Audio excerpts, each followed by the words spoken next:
Bienvenidos a tu clase virtual. Para el día de hoy tenemos el tema la conquista de América. Las primeras expediciones. El archipiélago de las Antillas o Islas del Caribe fue la primera región americana ocupada por los españoles. La primera isla en ser ocupada fue La Española, actual República Dominicana y Haití, luego Juana, actual Cuba, Puerto Rico y Jamaica. La conquista de estos lugares no fue sencilla. Solo los habitantes de Jamaica fueron los que aceptaron pacíficamente la presencia de los españoles. En estos lugares, principalmente se establecieron centros de explotación de oro con mano de obra indígena en condición de esclavitud. Los hijos de Colón fueron los primeros gobernadores de La Española, pero en el año de 1511 la corona estableció la primera audiencia o tribunal de gobierno en dicha isla. Más adelante se encomendó el gobierno a los frailes jerónimos. Los españoles exploraron la región antillana con el objetivo de hallar tierras y capturar indígenas para esclavizarlos.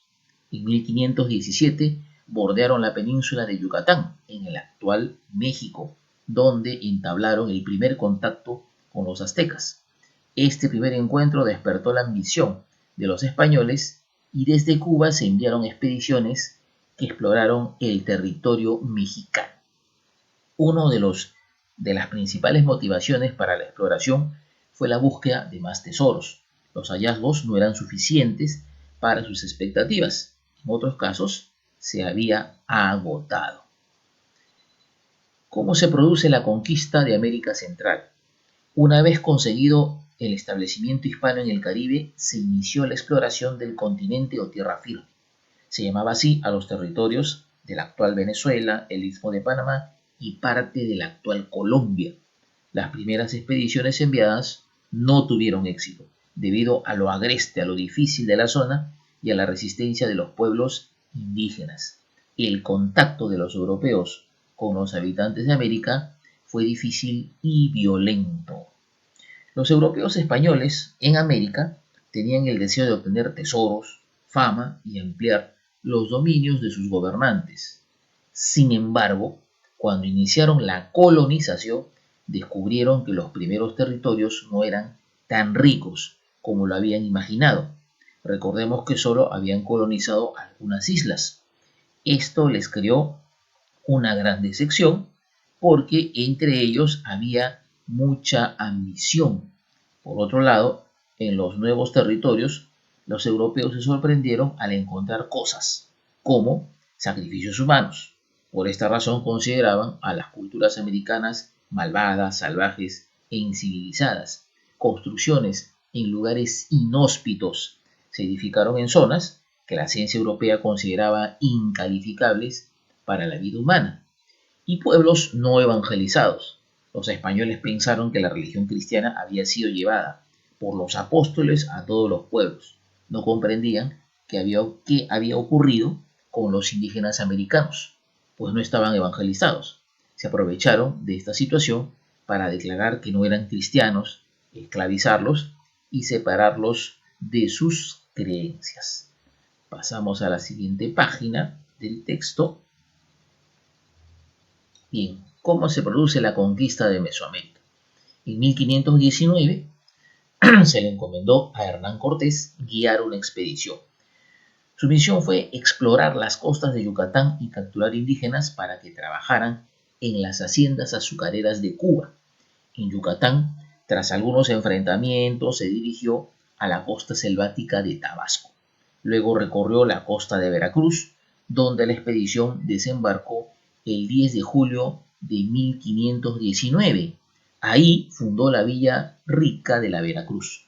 Tras recibir noticias de la existencia de una rica ciudad llamada Tenochtitlán, entabló una alianza con el pueblo Tlaxcala, el cual buscaba liberarse del dominio azteca. Tras su trayecto por la ciudad azteca de Cholula, se produjo la matanza de Cholula, en la que murieron cerca de 6.000 indígenas. El líder azteca Moctezuma II confundió a Cortés con un enviado del dios Quetzalcóatl. Por eso el primer encuentro fue pacífico. Después de su recibimiento, Cortés dejó la ciudad y a su retorno encontró un ambiente hostil provocado por uno de sus lugartenientes. Moctezuma intervino para calmar los ánimos, pero su propio pueblo lo asesinó. Ante esta situación, Cortés ordenó la retirada.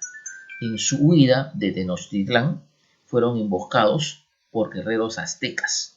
Solo logró sobrevivir Cortés con unos cuantos hombres. Este hecho se conoce como la Noche Triste.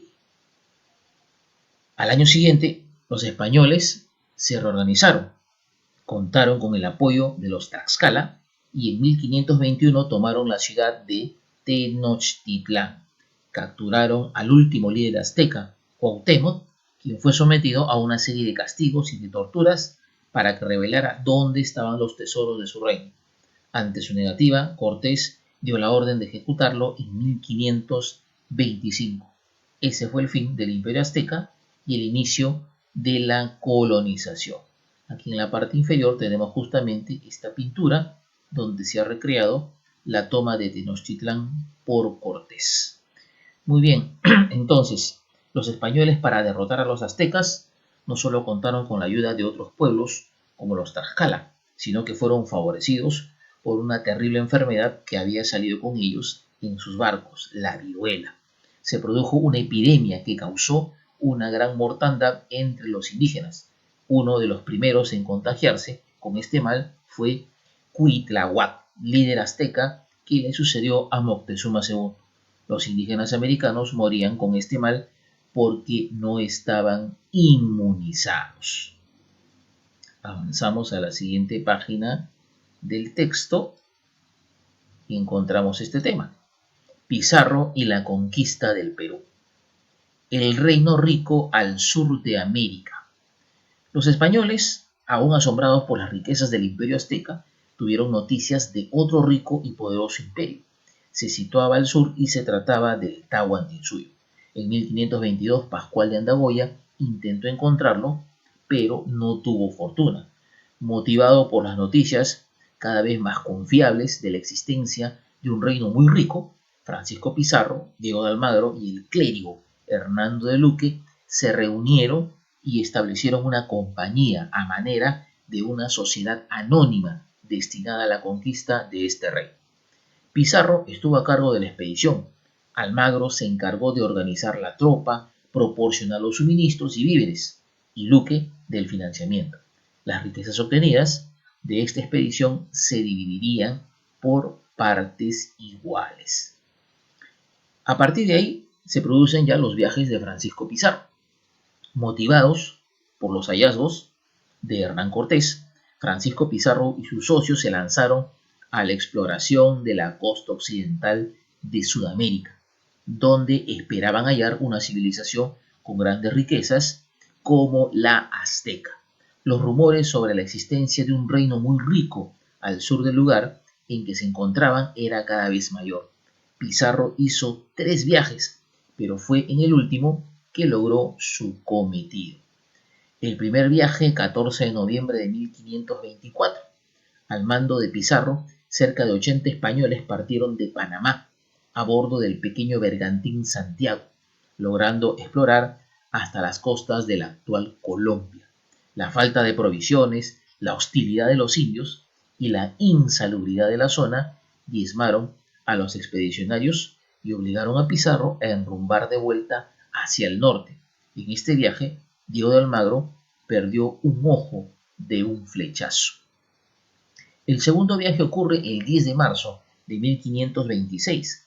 La expedición española consiguió desembarcar y explorar las costas colombianas, así como varias islas. Sin embargo, la escasez de provisiones y otras penurias generaron el descontento entre las tropas de Pizarro, que le enviaron al gobernador de Panamá, Pedro de los Ríos, una carta solicitándole volver. Los 13 de la isla del Gallo. En este lugar, Pizarro recibió la orden de regresar a Panamá. Pedro de los Ríos había recibido la carta de los expedicionarios. En ese momento, Pizarro propuso 2 caminos con un trazo de su espada en el suelo. Por este lado se va a Panamá a ser pobres, por este lado se va al Perú a ser ricos. Escoja, que fuera buen castellano, lo más bien le tuviere. Solo 3 españoles decidieron continuar después de confirmar la existencia del vasto imperio, volvieron y Pizarro partió a España. En España, Pizarro obtuvo el permiso de la corona mediante la capitulación de Toledo de 1529, la cual garantizaba beneficios y riquezas a los colonizadores españoles. Aquí en la parte inferior tenemos esta pintura donde se ha recreado el momento en que Pizarro, ¿no?, traza con su espada una línea en el suelo y da a escoger a la tropa si vuelven, ¿no?, al norte a Panamá o si continúan con él hacia el sur a la conquista del Perú. Avanzamos a la siguiente página y aquí encontramos el tercer viaje, ¿no?, la captura de Atahualpa.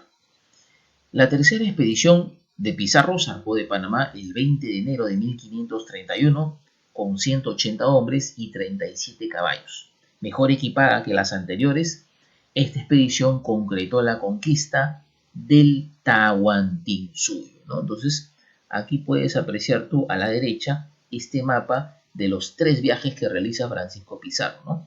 Debajo, en la parte inferior, encontramos esta leyenda, ¿no?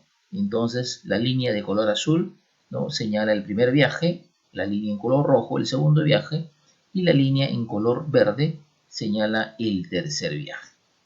Muy bien, entonces cuando las tropas de Pizarro desembarcaron en Tumbes, encontraron un reducido ejército que ofreció resistencia. Una vez asentados en el lugar, volvieron a confirmar que más al sur habían riquezas inimaginables. Esto despertó aún más el interés de los conquistadores. El 15 de agosto de 1532, los españoles fundaron la primera villa española en el Perú, San Miguel de Tangarará, en el actual Piura. En esta zona, Pizarro llegó a acuerdos de alianza y ayuda con el curaca local. Mientras se encontraba en este lugar, se enteró de que el imperio inca había estado recientemente en guerra civil y que el vencedor Atahualpa se hallaba en Cajamarca. Para reforzar su ejército y capturar al Inca, Pizarro puso en práctica la misma estrategia de Cortés, unirse con los pueblos indígenas descontentos. Con este apoyo, los españoles emprendieron su viaje a Cajamarca, donde el Inca Atahualpa y su séquito se encontraban descansando. Atahualpa tuvo conocimiento de que un pequeño grupo de forasteros se dirigían a Cajamarca para entrevistarse con él. Sin embargo, no contempló el peligro que esto significaba. En Cajamarca, Pizarro envió a 2 de sus capitanes. Uno de ellos era su hermano Hernando Pizarro, para invitar a Atahualpa a entrevistarse con él. El Inca aceptó y se dirigió al encuentro con todo su séquito. La intención de Pizarro era conquistar esta civilización secuestrando a su soberano, tal como hizo Cortés en Tenochtitlan. Muy bien, como dato curioso, a partir de la exploración de Pascual de Andagoya, las tierras del sur recibieron la denominación de Pirú, aunque se desconoce el origen de esta palabra. Al parecer era el nombre de un cacique de la costa colombiana. De ahí proviene el nombre Perú. Muy bien, amiguinos, hasta aquí entonces tu clase por el día de hoy. Gracias.